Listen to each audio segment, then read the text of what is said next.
vosotros un viaje lleno de sorpresas, una vida entera. En el camino os encontraréis de todo.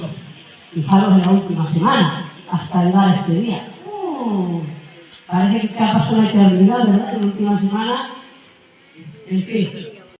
¿Vale? Altibajos, situaciones de mucha felicidad y situaciones, pues bueno, pues de que nos tiramos los trastos a la cabeza, pero luego viene la parte buena, que es la reconciliación, que es espectacular. ¿Vale? Es lo mejor que tiene. Tendréis que sortear obstáculos, pero si sois firmes en vuestro amor, lograréis superarlos.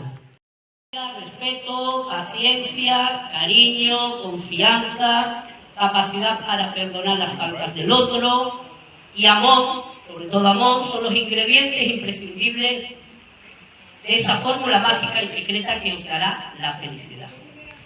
De Chile, o el lema de Chile, yo creo que era por la razón o por la fuerza, creo que es el lema exactamente, entonces no es exactamente, ¿no?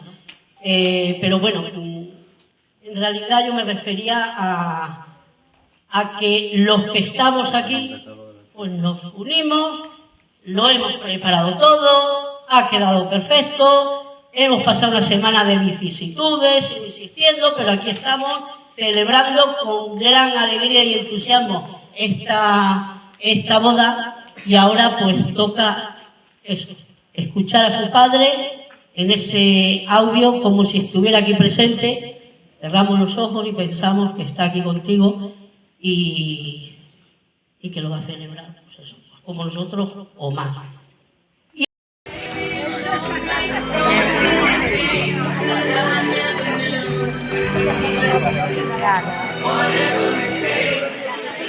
Enhorabuena.